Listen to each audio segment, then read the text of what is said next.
Shalom, selamat malam bagi kita semua. Perkenalkan, nama saya Luna Aurelia Ginting dari kelas 72. Pada saat ini, saya akan membawakan pekabaran firman yang berjudul A Superhero. Tetapi sebelum itu, mari kita berdoa. Bapa kami yang ada di surga, terima kasih Tuhan karena Kau sudah menjaga kami sepanjang hari ini. Pada saat ini kami akan mendengarkan firman-Mu. Tolong Tuhan berikan Roh Kudus di dalam hati kami agar kami bisa memahami firman-Mu dan kami bisa melakukannya setiap hari dengan baik. Terima kasih Tuhan, sertai kami sepanjang malam ini karena kami hanya berdoa di dalam nama Yesus. Amin. Baik. Apakah di antara kita ada yang gak memiliki cita-cita? Pasti ada dong semuanya. Mungkin ada yang mau menjadi pilot, astronot, arsitek, ada yang mau menjadi pembalap, ada yang mau menjadi ilmuwan ataupun guru, atau ada yang mau menjadi dokter, atau ada yang mau menjadi polisi, atau ada yang mau jadi superhero. Bagi para pecinta Marvel, mungkin ada beberapa dari kita yang suka nonton Marvel ya. Saya sendiri suka nonton Marvel tentang superhero. Dan superhero favorit saya adalah Captain Marvel dan Black Widow. Banyak orang yang rindu menjadi orang hebat, kaya, dan terkenal.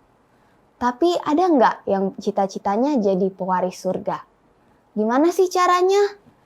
Melalui pengorbanan superhero kita, Yesus Kristus.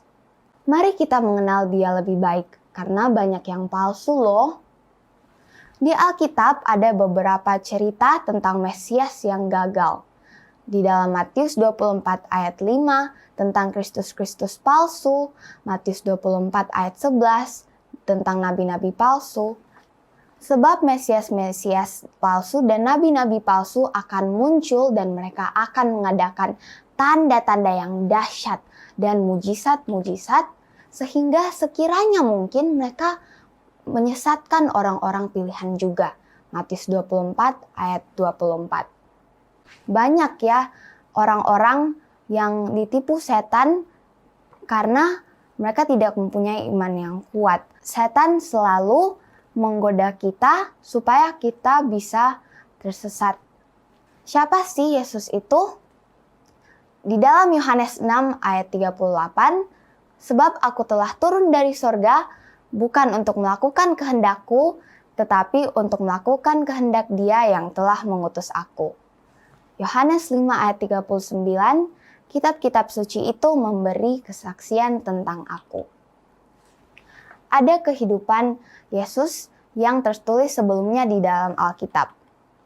Tentang tempat lahirnya, cara lahirnya, pengkhianatannya, dan kematiannya. Mika 5 ayat 1. Betlehem, daripadamu akan bangkit bagiku seorang yang akan memerintah Israel. Dan Yesaya 7 ayat 14. Sesungguhnya seorang perempuan muda akan mengandung dan akan melahirkan seorang anak laki-laki dan ia akan menamakan dia Immanuel. Lukas 1 ayat 28 sampai 31, kata malaikat itu kepadanya, sesungguhnya engkau akan mengandung dan akan melahirkan seorang anak laki-laki dan hendaklah engkau menamai dia Yesus. Jadi kita sudah tahu ya cerita tentang Yesus lahir, yaitu ibunya Maria dan dia dilahirkan di Bethlehem. Kehidupan Yesus menyatakan identitasnya. Tuhan telah mengurapi aku untuk menyampaikan kabar baik kepada orang-orang sengsara dan merawat orang-orang yang remuk hati, untuk memberitakan pembebasan kepada orang-orang tawanan dan kepada orang-orang terkurung kelepasan dari penjara, untuk memberitakan tahun rahmat Tuhan, untuk menghibur semua orang berkabung. Yesaya 61 ayat 1 dan 2. Apa sih yang Yesus lakukan selama dia hidup di dunia ini? Dia menyembuhkan, dia mengampuni, ia membangkitkan orang mati, dan masih banyak lagi. Di Alkitab ada nubuatan-nubuatan yang ditulis oleh para nabi dan sudah Yesus genapi. Dalam Mazmur 41 ayat 10 dikatakan bahwa bahkan sahabat karibku yang kupercayai, yang makan rotiku telah mengangkat tumitnya melawan aku.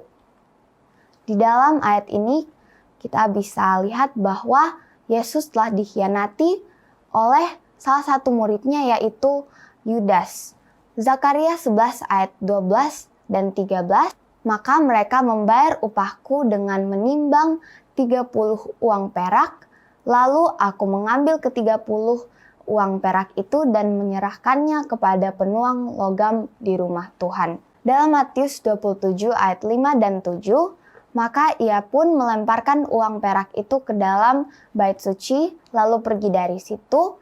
Sesudah berunding, mereka membeli dengan uang itu tanah yang disebut tanah tukang periuk untuk dijadikan tempat pekuburan orang asing. Di dalam ayat Yesaya 50 ayat 6, aku memberi punggungku kepada orang-orang yang memukul aku dan pipiku kepada orang-orang yang mencabut janggutku.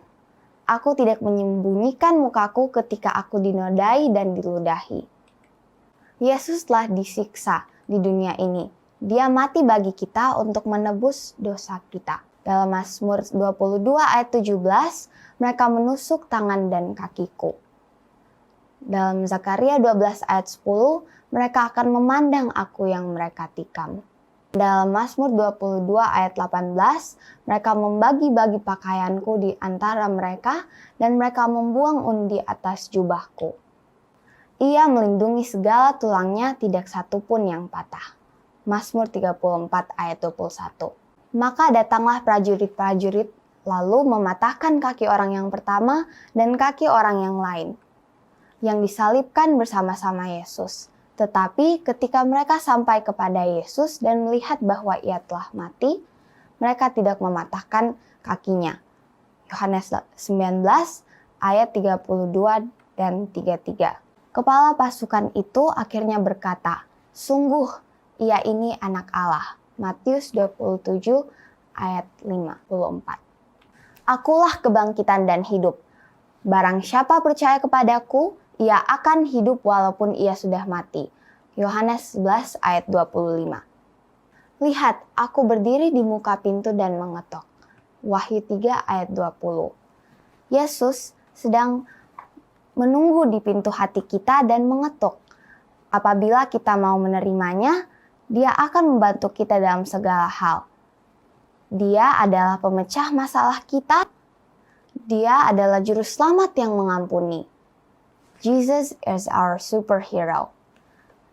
Demikian pekabaran firman kita pada malam hari ini. Tuhan Yesus memberkati.